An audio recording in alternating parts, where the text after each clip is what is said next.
was a nice solid win.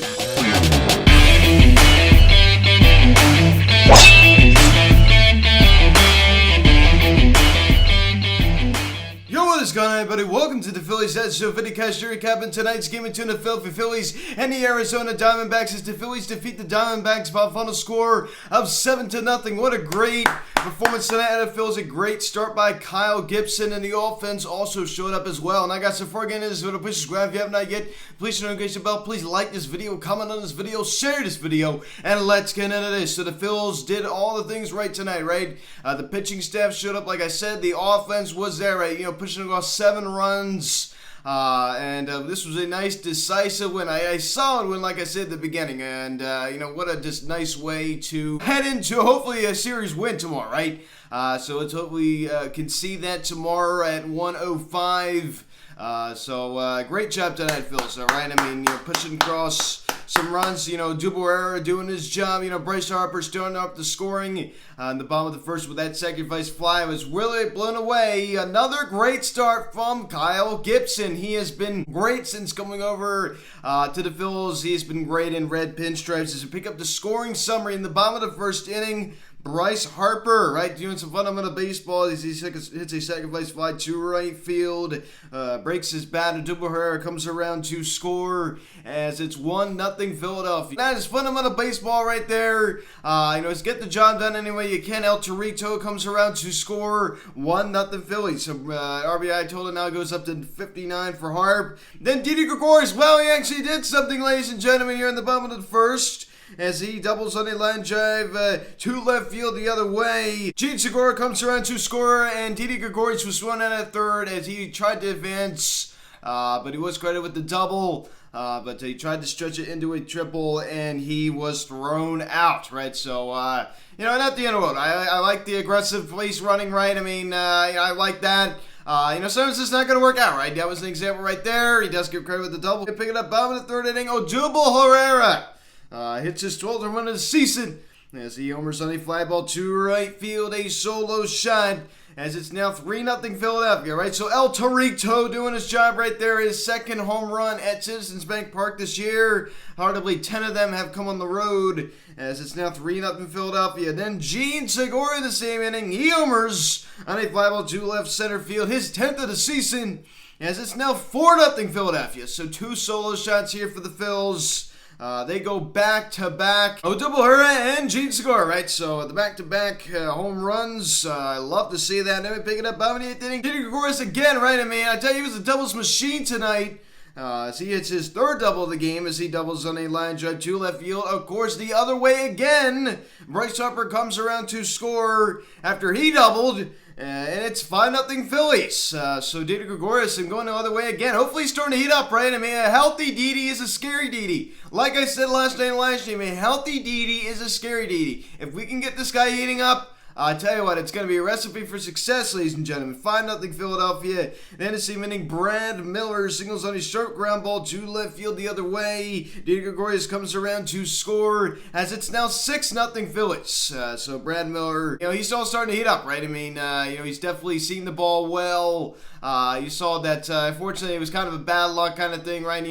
Was able to hit that triple, which is just amazing, right? And then he gets doubled off a third. I mean, everybody would have done that. That was not his fault. I mean, you see Ronald Torres hit that line drive right at the middle, and then, of course, Rafael Marchand lines out the short, and then they double up Brad Miller. That's just bad luck. I mean, Ronald Torres smokes the ball, Rafael Marchand smokes the ball. I mean, it's just like, it is what it is, right? We still won this ball game, so at this point, 6-0 Phils. Didi Gregorius comes around to score. Then it's inning. Rafael Marchand grounds out to second base, and Travis Jankowski comes around to score an RBI ground up for Marchand, and the Phillies lead it 7-0. So Rafael Marchand getting the start behind the plate. Of course, Andrew Knapp is unavailable on the virus list. JT Muta gets the night off. He needed it. He was originally supposed to get it the night before. So Rafael Marchand gets the start, and he gets the RBI ground. I also hit the ball really hard to shortstop, like I talked about before.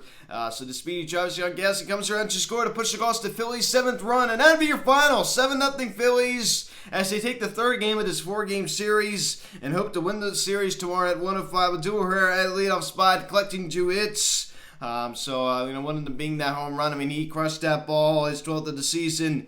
Gene Segura, he's starting to heat up, right? I think it's fair to say. I mean, the old Gene Segura is back. 3 hits tonight, hitting that solo shot. You love to see that. Now batting .295. Bryce Harper, the sacrifice fly and the double. Now batting .299. OPS stays above the 1,000 mark. Didi Gregorius, a very solid night. I mean, 3 doubles. So you just love to see that at a Didi. I mean, hopefully, like I said, a healthy Didi is a scary Didi. So hopefully he's starting to see the ball better now.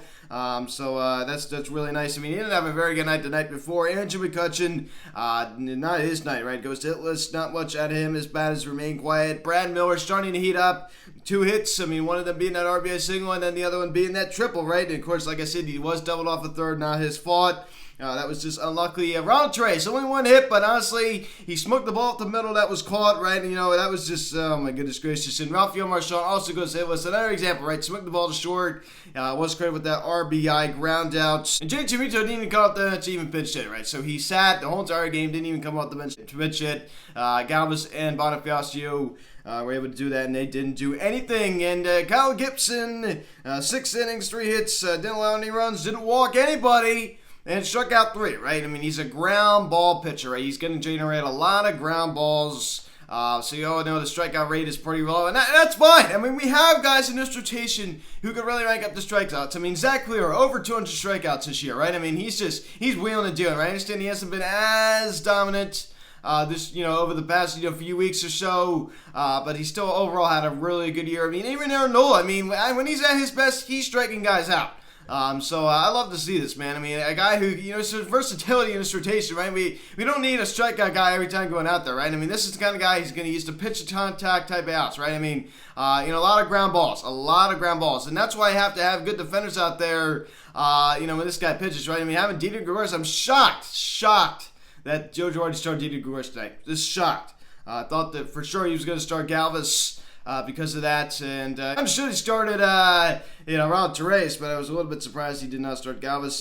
Jose Alvarado, a pretty good inning coming out of Phillies bullpen tonight. I mean, it's kind of his first full appearance, right? I was pretty impressed with him. And Hector Neris and Sam Coonrod both did their jobs. And how about Hector Neris coming in and striking out the side, right? I mean, that was pretty cool. So Hector Neris, I mean, he didn't do a Hector Neris thing. He actually did his job there. Sam Coonrod settling into being back, right? I mean, of course, he has been back for a little bit now, but he's now starting to kind of get back into the groove. He looked pretty good. So the offense showed up and the pitching staff showed up. So a nice, decisive win. I'm very proud of this team, right? I don't think we're going to gain much momentum from this. I'm just saying, objectively, this was a nice win, right? The offense shows up, the pitching staff does its job, Kyle Gibson does his job. Nice win. I think they do deserve a round of applause. So I like this win a lot. So we go take a look at some bad news here for the Phils. Not good news. Comes to starting rotation. Right-handed pitcher Zach Eflin's season is likely over due to knee tendonitis. Right. So that is just a crushing blow right to this. This pitching. It's not like losing Zach Wheeler or even Kyle Gibson or Aaron Nola, but that's a guy that's a key asset to this rotation, and that's gonna put more pressure on a guy like Matt Moore to step it up. That's really disappointing, especially when another lie from this organization. We were told, ladies and gentlemen, that he was going to be fine, right? And we were told he was activated off the IL, and now his season's done. Same thing happened with Rhys Hoskins. What in the world is wrong with this organization? I don't get it. This organization's weird. I'm having a hard time understanding what's going on. I mean, who in the world is making these decisions? I mean, who are you going to put the finger at? Dave Dombrowski. That is where the finger is being pointed to. Dave Dombrowski, right? I mean, what's going on over there, man? What are you doing? So mishandling all these injuries. They mishandled Bryce Harper's injury towards the early part of the season. They mishandled JT Realmuto's injury, towards the early part of the season. They mishandled Didi Gregorius' injury. I don't know what is going on. I don't know who's making these decisions, but it's pretty bad. It's been bad all year, and that's when I put in my story. I'm like, there's something wrong with this organization. Forget all the field ability for a second, and forget all the on-the-field results. There's something wrong. I mean, the way they're handling these injuries, I don't get it. It's very befuddling to me how they handled these injuries. I don't get it. Nice 2 wins here for the Phils, back-to-back wins. As we take a look, Madison Bumgarner on the mound tomorrow for the Diamondbacks, 7-8 with a 4.170 ERA. going against Ranger Suarez, 5-4 with a 1.46 ERA. And we go on a nice road trip, right? We go to Washington, D.C. for 3, and then we get a day off, and then we go to Miami for 3, and then we go to Milwaukee for 3, and then we return home on September 9th and play the Colorado Rockies. So we're getting some big road games coming up here. I mean, they really should sweep the Nationals. I'd like to see that again. As regards to the Marlins, we should at least win 2 out of 3 there. In Milwaukee, that's going to be tough, right? I mean, Milwaukee is going to be tough. I mean, we swept them out, in May in a 4-game set at CBP, and they're going to want some retaliation, right? They have not forgotten we did to them, and I'm kind of glad that some time has passed now. I mean, September to May, I mean, that's a pretty long time. They're going to want to make us pay for, what we did. So don't expect to go in there and just, of course, I don't think anyone's expecting to go in there and succeed, right? I mean, at least that's what we hope to succeed, but I tell you what, I mean, there's more to it than just that, right? I mean, they're going to want to stick it to us, right? They're not happy. Of course, we're not happy that we swept them out in a 4-game series. So that makes all the sense in the world. You understand that. Just talking a little about Bryce Harper here. Read some articles this morning about his chances to win the NL MVP. And one thing that I found absolutely absurd was the fact that Max Muncy is considered to be a high. I don't understand this. How in the world he should be named the MVP more than Bryce Harper? Explain that to me, please. Explain that to me, please. This goes to show you how weak the NL MVP race in the National League is this year. I just don't understand it at all. I mean, I'm saying that Max Muncy's about, and the guy's hitting 258. You're telling me this guy's an MVP candidate? The guy's hitting 258. 258! He has the OPS of 927. Bryce Harper's OPS is over 1,000. Bryce Harper's hitting pretty much 300. He's hitting 299. And yes, I understand he's hitting 28 home runs. Bryce Harper is 25. Max Muncy has 76 RBIs. Bryce Harper is 59. Of course, some numbers that are better for Max Muncy, right? The home runs are a little bit up, but you also have to keep in mind that Bryce Harper missed like 3 weeks of play. He missed like 3 weeks. Now, the RBI, even if he played those 3 weeks, would probably still be a little below it. The home runs, he'd be over 30 home runs right now. He'd probably be trying to make a push for 40. So this is just ridiculous. Fernando Tatis, I understand, but the fact that Max Muncy, of all people, was supposed to be considered ahead of Bryce Harper in the MVP, conversation in the National League. I mean, are you kidding me? I mean, that's just, I went irate when I read that. I'm like, are you kidding me? Did I read that right? Wait, you meant to write that? That wasn't a typo? I mean, that's what I thought, right? I mean, that little meme, right? Wait, you meant to write that? It wasn't a typo? I just don't get it, man. If someone could explain that to me, please, a Dodger fan watching this video, if you disagree with me, please comment. Don't just comment you are wrong. Explain why you think I am wrong, because I don't get this at all. OPS is higher, average is higher. I don't understand this. And not to mention, Bryce Harper's missed, like I said, like 3 weeks of play.